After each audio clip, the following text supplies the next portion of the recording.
तो गाइस जैसा कि पिछले पार्ट में हमने अभी तक देखा कि निंजा अकेडमी के सभी स्टूडेंट्स ग्रेजुएशन एग्जाम में पास हो जाते हैं और अब से ये सभी स्टूडेंट्स निंजास बन चुके हैं। अब इसके बाद हम इन सभी को स्कूल के अंदर देखते हैं और ये सभी लोग आपस में लड़ रहे होते हैं, कुछ बातें कर रहे होते हैं और तभी शीनो यहाँ पर आ जाता है। हे, तुम सब के सब चुप कर जाओ। तुम लोगों की ट्रेनिंग अभी तक खत्म नहीं हुई है और ऐसा बिल्कुल मत सोचना कि मेरी आंखें तुम पर से हट जाएंगी। अब मैं तुम सभी को 3-3 के स्क्वाड्स में बांटने वाला हूँ। तो अब मैं तुम सभी की टीम्स को अनाउंस करने जा रहा हूँ। डैंकी, मेटली और इवाबे तुम लोग टीम 5 होगे। साबी, सुमिरे और नाबिता तुम तीनों टीम 15 होगे। आयोकी, हाकू और रेंका तुम तीनों टीम 25 होगे। एंको, टोशु और सुरु तुम टीम 14 हो। शिकाडाई, चोजो और इनुजिन तुम तीनों एक ही टीम में हो और अब सिर्फ तुम लोग बचे हो और तुम तीनों अब ऑफिशियली अब टीम नंबर 3 हो। और कोनोहामारू इनकी टीम को लीड करने वाला है, पर सारदा को ये मंजूर नहीं होता है क्योंकि बोरुटो जैसे एक ढक्कन के साथ एक ही टीम में रहना नहीं चाहती है। कंपैटिबिलिटी होना जरूरी है ना? बोरुटो के पास स्किल्स तो हैं, पर ये ढक्कन एक नंबर का नादान है। अरे यार सारदा, चलो भी हम एक बेहतर टीम बनेंगे, चिंता क्यों करते हो हैं? बोरुटो मैं होकागे बनना चाहती हूँ, ठीक है ना? मैं तुम्हारे साथ अपना समय वेस्ट नहीं करना चाहती। अच्छा, तो तुम यही चाहती हो? हाँ, तो आओ मेरे साथ आओ। कोनोहामारू इन्हें एक स्क्रोल दिखाता है। तुम्हें इसे लॉर्ड 7 को देना होगा, तुम्हारी सारी दिक्कतें दूर हो जाएंगी।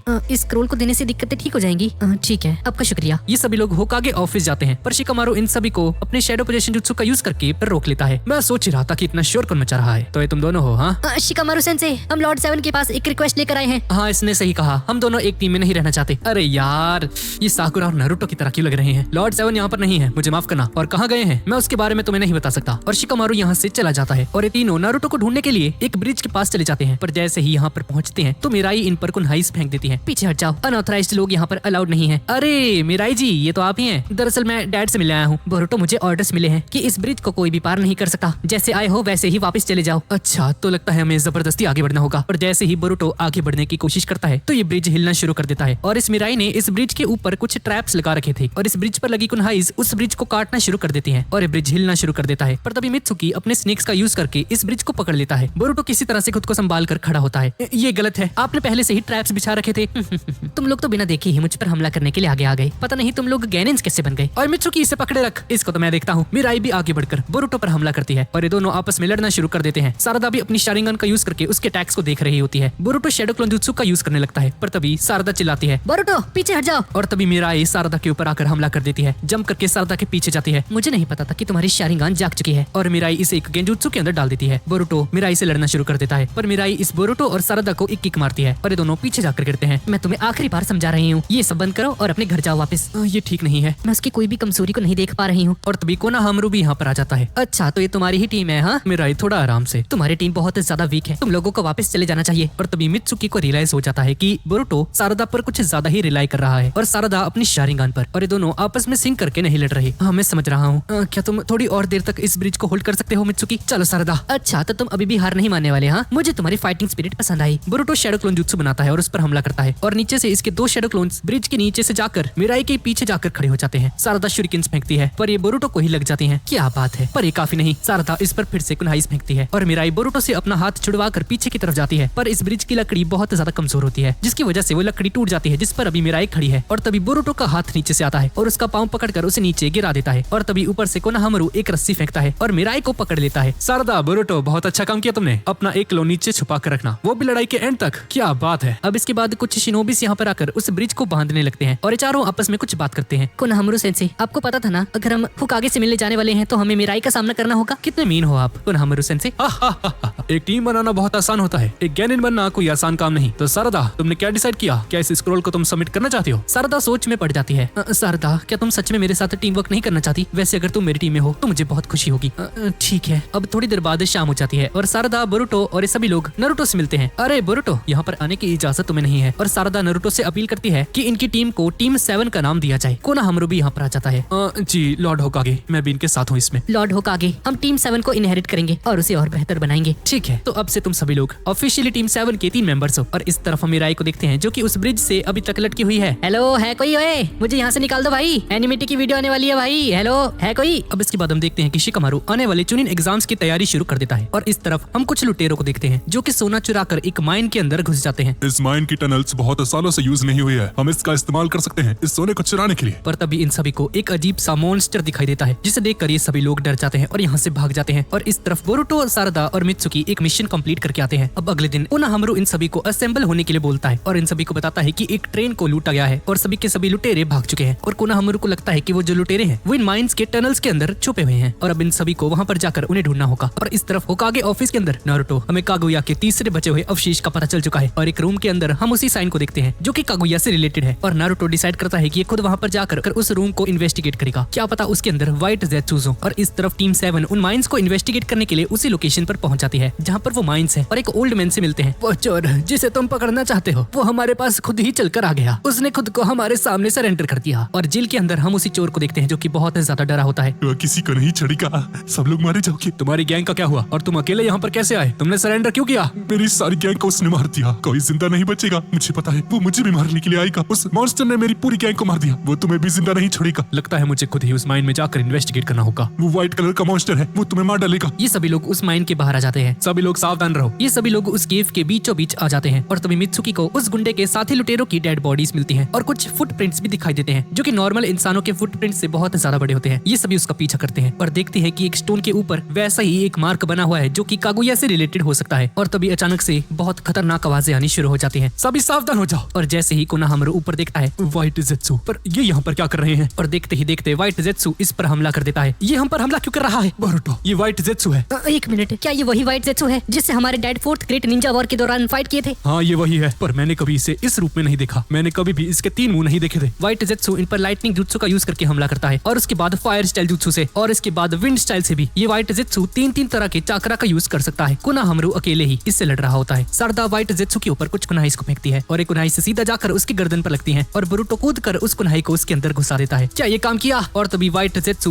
बोरुटो को पकड़कर दूर फेंक देता है। ये तो बहुत स्ट्रॉन्ग है। बोरुटो को कुछ याद आता है, अपने बैग में हाथ डालता है और एक डिवाइस को बाहर निकालता है जो कि उसे एक डॉक्टर ने दी होती है और उसका बटन ऑन करके व्हाइट ज़ेत्सू की तरफ फेंक देता है। और जैसे ही ये व्हाइट ज़ेत्सू के पास जाता है तो एक बहुत तेज रोशनी निकलती है। व्हाइट ज़ेत्सू अंधा हो जाता है और इस मौके का फायदा उठाकर कोनोहामारू उस पर हमला करता है और मॉन्स्टर यहाँ से भाग जाता है। लगता है वो भाग गया। मुझे ऐसा नहीं लगता। कोनोहामारू नीचे बैठ जाता है। कोनोहामारू सेंसे, वो व्हाइट ज़ेत्सू था बोरुटो, वो एक हथियार है जिसे कागुया ओत्सुकी ने बनाया था जो कि 4th ग्रेट निंजा वॉर का आखिरी दुश्मन था। पर लॉर्ड 7th ने इन्हें खत्म नहीं कर दिया था। ये सब तो खत्म हो चुके थे, तो ये कैसे आ गया? ये सभी लोग अंदर जाते हैं और इन सभी को यहाँ पर एक अजीब सा फ्लावर टाइप कुछ दिखाई देता है। बहुत पहले कागुया ने इसी तरह के पेड़ों का यूज किया था। इसके जरिए उसने बहुत सारे व्हाइट ज़ेत्सूज़ बनाए थे, पर इस तरह का व्हाइट ज़ेत्सू मैंने इसके बारे में आज तक कभी नहीं सुना। ये वाला कुछ ज्यादा ही खतरनाक है। मित्सुकी नीचे देखता है और नीचे एक बहुत बड़ी खाई होती है। शायद वो यहाँ से भाग चुका है और मुझे नहीं लगता कि यहाँ पर और व्हाइट ज़ेत्सूज़ मौजूद हैं। ये पेड़ यहाँ पर 10 सालों से है और अगर इन पेड़ों को चाकरा की सप्लाई ना दी जाए तो ये जिंदा नहीं रह सकते। तो चलो नीचे चलते हैं।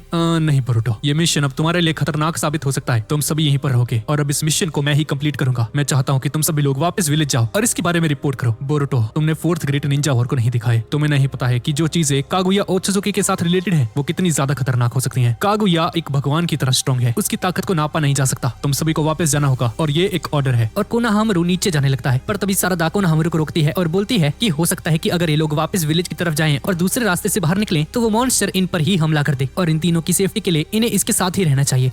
लगता है मेरे पास और कोई चारा नहीं। ठीक है, तुम सब मेरे साथ आ रहे हो और मेरी बात ध्यान से सुनो। और इस तरफ हम व्हाइट ज़ेत्सू को देखते हैं जो कि एक जगह पर छुपा हुआ है। उसका जख्म हील हो रहा होता है और तभी यहाँ पर कुछ कुनाइस आ जाती हैं जिनके ऊपर पेपर बॉम्ब्स लगे हुए हैं और यहाँ पर एक बहुत बड़ा धमाका हो जाता है। क्या हमने उसे हरा दिया? नहीं, वो आ रहा है। प्लान के साथ बने रहो। सारदा, अपनी शारिंगन का यूज करो। और सारदा देखती है कि ये व्हाइट ज़ेत्सू तीनों के तीनों नेचर्स का यूज करके इन पर हमला करने की तैयारी कर रहा है। लाइट, फायर और विंड। वो हम पर हमला करने वाला है। मित्सुकी स्नेक लाइटनिंग का यूज करता है और इन दोनों के अटैक आपस में क्लैश होते हैं। बोरुटो भी उसके अटैक को बेकार कर देता है और कोनोहामारू फायर स्टाइल जुत्सु का यूज करके उसके अटैक को नलीफाई कर देता है और अभी मॉन्स्टर भागकर इनकी तरफ आगे बढ़ता है हमला करने के लिए। जैसा कि मैंने सोचा था, इसके जुत्सुस हम पर काम नहीं करने वाले और ये हम पर सीधा हमला करने वाला है। कोनोहामारू एक स्मोक बॉम्ब फेंकता है और यहाँ से चला जाता है और तभी बोरुटो पीछे से आता है और शैडो क्लोन जुत्सु का यूज करके इस पर हमला करता है। बोरुटो ऐसे ही लगे रहो, उसे बिजी रखो, तब तक मैं इस पर हमला करता हूँ। ये मॉन्स्टर नीचे गिर जाता है और बोरुटो इसे अकेला ही हराने के बारे में सोचने लगता है। बोरुटो इस पर इलेक्ट्रिक सेल जुत्सु का यूज करके हमला करने की कोशिश करता है। मेरे पास यही एक मौका है और जैसे ही इस पर हमला करता है तो इस जुत्सु का इस पर कोई असर ही नहीं होता है। व्हाइट ज़ेत्सू बोरुटो को पकड़ लेता है। सारदा इस पर कुनाइस फेंकती है पर उन्हें अपने हाथ से ही रोक लेता है। ये काम नहीं करने वाला। बोरुटो, अपने आप को छुड़वाने की कोशिश करो।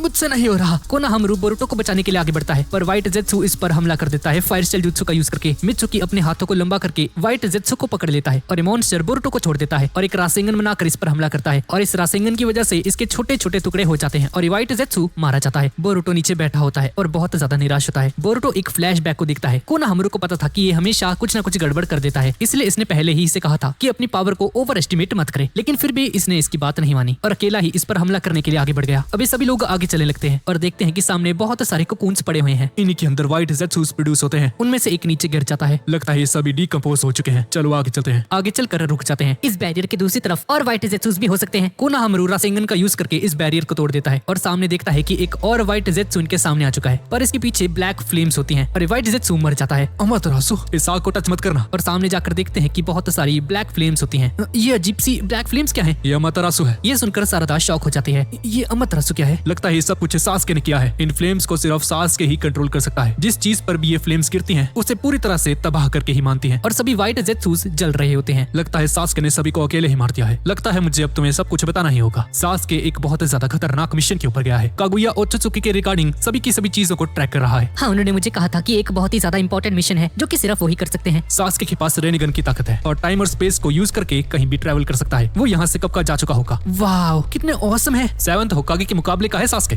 क्या वो डैड के राइवल हैं? हाँ, बोरुटो वो शैडोज में रहकर लीफ विलेज को प्रोटेक्ट करते हैं और बाहर हम लोग देखते हैं कि उसी माइन के पास नारुतो और कुछ और शिनोबिस आए होते हैं और उन सभी को कुंज को बाहर निकाल देते हैं। और कोनोहामारू नारुतो को रिपोर्ट देता है जो कुछ भी यहाँ पर हुआ भी। सास्के की वजह से तुम लोग बच गए ना। हाँ, आपने सही कहा। कागुया से संबंधित हर एक चीज का जानना मेरे लिए जरूरी है। और ये तीनों भी ऊपर बैठे होते हैं और बोरुटो को कोनोहामारू की बात याद आती है कि सास्के ही एक ऐसा इंसान है जो कि नारुतो के टक्कर का है। अब इसके अगले दिन हिमावारी का बर्थडे आ चुका है। सभी लोग बहुत ज्यादा खुश होते हैं हिमावारी के बर्थडे पर। नारुतो भी यहाँ पर आ जाता है। डैड, आपने अपना प्रॉमिस पूरा किया। हाँ, आपका शुक्रिया यहाँ पर आने के लिए। हाँ, कोई बात नहीं बच्चे। हिनाटा भी नारुतो को देखकर बहुत ज्यादा खुश होती है कि आज कम से कम ये घर तो आया भाई, वरना काम में लगा रहता है बंदा। नारुतो केक लेकर डिनर टेबल पर आता है तो ये बर्थडे पार्टी अब शुरू होने वाली है। पर जैसे ही ये केक लेकर डाइनिंग टेबल पर पहुंचता है तो नारुतो का क्लोन रिलीज हो जाता है और वो केक नीचे गिर जाता है और सभी को समझ में आ जाता है कि एक शैडो क्लोन था, असली का नारुतो नहीं था। नारुतो अपनी बेटी के बर्थडे तक पर नहीं आया। ये देखकर हिनाटा बोरुटो को बहुत ज्यादा गुस्सा आता है। बड़े भैया, कोई बात नहीं, पापा बिजी होंगे। आज तुम्हारा बर्थडे है हिमावारी, वो समझते क्या खुद को। और बोरुटो सीधा नारुतो से मिलने के लिए यहाँ से जाने लगता है। बच्चे रुक जाओ, तुम्हारे फादर विलेज के लिए बहुत ज्यादा मेहनत करते हैं। तो क्या उनकी एक फैमिली भी है? बस बहुत हो चुका, उन्हें हमारी बिल्कुल भी परवाह नहीं है। बोरुटो नाराज होकर ऊपर की तरफ जाता है और उसे नारुतो की वही पुरानी वाली शर्ट मिलती है जो कि नारुतो बचपन में पहनता था और गुस्से में उस शर्ट को बाहर फेंक देता है। तभी बेल बजती है। बोरुटो दरवाजा खोलकर एक पंच मारने के लिए आगे बढ़ता है पर देखता है कि सामने सास्के होता है। सास्के उसका पंच पकड़ लेता है।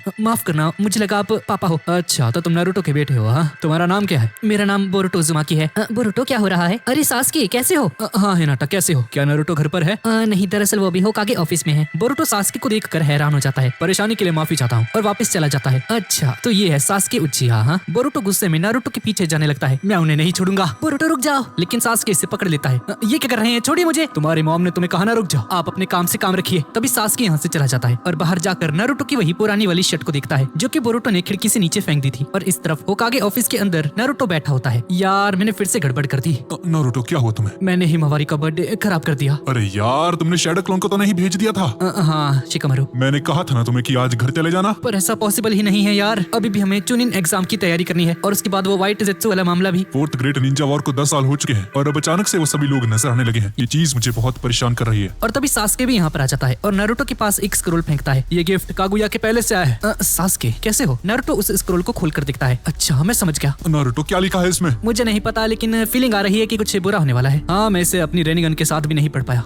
सास्के, तुमने कागुया के पैलेस के बारे में जिक्र किया था, है ना? हाँ, आखिरकार मैंने उसे ढूंढ ही लिया था। इसके बाद हम एक फ्लैशबैक को देखते हैं। सास्के अपनी रेनिगन का यूज करके एक अलग जगह पर ट्रांसपोर्ट हो जाता है। ये एक बर्फीली जगह होती है और आगे जाकर एक पैलेस को देखता है। सास्के को वहाँ पर एक स्क्रोल दिखाई देता है। कागुया ओत्सुकी, जो कि ताकत की भूखी थी, उसने पूरी दुनिया को गुलाम बनाने की कोशिश की। 4th ग्रेट निंजा वॉर के दौरान हम उसे सील करने में कामयाब रहे और इसके लिए बहुत सारे लोगों ने अपनी कुर्बानियां भी दी, लेकिन मुझे वो ताकत की भूख ही नहीं लग रही थी। आखिर उसका मकसद था क्या? मैं पिछले कई अरसों से इस सवाल का जवाब ढूंढने में लगा था और तभी अचानक से इस पर कोई हमला कर देता है और यहाँ पर एक नया ओत्सुकी आ जाता है। मुझे नहीं लगा था कि हमारे अलावा भी यहाँ पर कोई आ सकता है। मेरा नाम है गेंशिकी ओत्सुकी और मैं यहाँ का रक्षक हूँ। और सास्के पर हमला कर देता है और इन दोनों में खतरनाक लड़ाई होनी शुरू हो जाती है। लड़ते लड़ते ये लोग बाहर आ जाते हैं और ऊपर हम एक और ओत्सुकी को देखते हैं जो कि ऊपर से इस फाइट को देख रहा होता है। सास्के उसके सभी के सभी अटैक्स को ब्लॉक कर रहा होता है और डॉज करके अपनी तलवार के साथ उसका एक सींग काट देता है। सास्के उसके ऊपर चढ़ता है और उस पर हमला करता है, लेकिन किसी तरह खुद को बचा लेता है और मॉन्स्टर अपनी एक्स निकाल लेता है और सास्के पर हमला करता है। पर सास्के खुद को एक स्टोन स्टैचू के साथ स्विच कर लेता है। ये देखकर ये ओत्सुकी हैरान हो जाता है और ऊपर से दूसरा वाला ओत्सुकी बोलता है